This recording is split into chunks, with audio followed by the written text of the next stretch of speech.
So now that you understand the wrong way to go about connecting to and working with databases, now let's take a look at the right way. And the right way is to take advantage of what we call PHP data objects, or as you will refer to it, PDO. Now this is simply an API for connecting to any number of databases.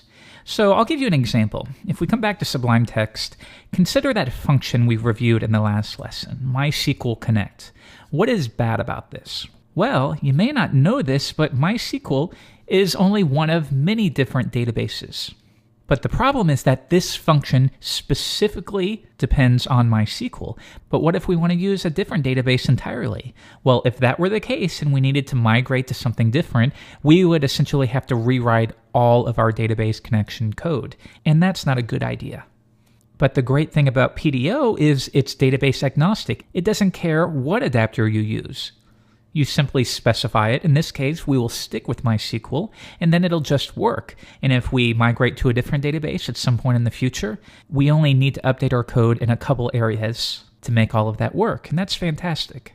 So what you're going to find is that PHP has 3 different adapters. First, we have the deprecated MySQL API, and that's what we looked at in the previous lesson.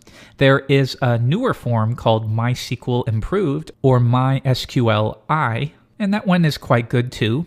And then finally, what we will go over in this lesson, and the one that is most often evangelized, is the PDO version. So let's figure out how we can use it. I'm going to create a new file, and once again, I'm going to call it functions.php. And within here, let's take a look at the MySQL Connect. We know from the previous lesson that we could connect to it by specifying the host, the username, and the password. So how would we change this to use PDO? Well, it's rather simple. We would say create our variable, our connection, and that'll be equal to a new instance of the PDO class. Now within here, we need to specify our connection string. So the first thing will be, what database are we using? Well, we're using MySQL. Next, we need to specify what our host is, and we can also pass in the database that we're connecting to. So in this case, the host is localhost, and the database name that we're going to grab from is still that practice database that we created earlier. Now don't let this confuse you, it's still very simple. First, we have the driver name, followed by a colon, and then we have our required details separated by a semicolon. So the host is localhost, the database name is practice. As the second and third parameters, we once again specify our username and password. So we'll say config db username and config db password. Now, if we're going to use that, once again, I want to make sure I include a config.php file, and I'll go ahead and create that right now. Config equals array, and db username is root. We did all of this in the last lesson, so I'm going to be fairly quick with this. That's plus, and let's just keep it like that for now. All right, so now we include that, and we can reference these like so. Next, I'm going to hide my sidebar just so I have a little bit more room. And now we have replicated our connection. Create a new instance, pass our information. That looks good to me. And again, what's nice about this approach is that if we decide to use something different, maybe SQLite, that's a different driver, we simply update it right here and we're good to go. We might have to change the connection string ever so slightly, but that's fine. That takes 5 seconds. And now we've migrated to using SQLite databases. But next, what if there is an error here? Well, in that case, why don't we wrap everything within a try-catch block? So we'll say try to do all of this, and if there is an error or exception, we'll say catch, and we'll listen for a PDO exception represented by this variable e.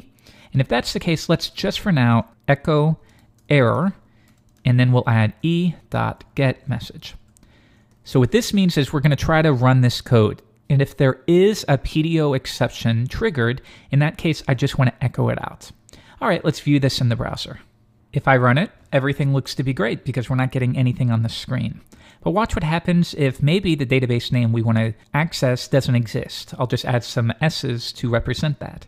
Now if I come back, an exception was thrown, and now we echo out error as well as the exception. In this case, unknown database. So that can be very helpful.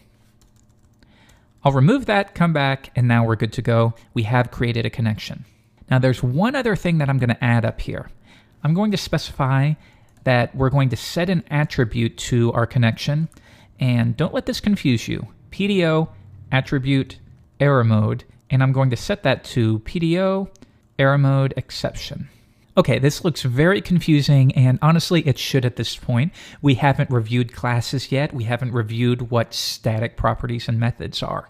So just for now, accept that the default error mode for PDO is going to be something called error mode underscore silent. And what this means is, with that setting set left unchanged, we would have to manually fetch any errors. And we could do that by doing things like con error code, and you could do the same thing with error info, and that would return information related to the error that occurred. But what we want to do, at least for development, is make sure that we display any errors that occur in the process. So one more time, let's head back, reload the page. Everything looks good. So now we have successfully switched over to connecting to a database with PDO. In the next lesson, we're going to take a look at the first way to query a database, which is using the query method, which you need to be careful about. So stay tuned for the next lesson.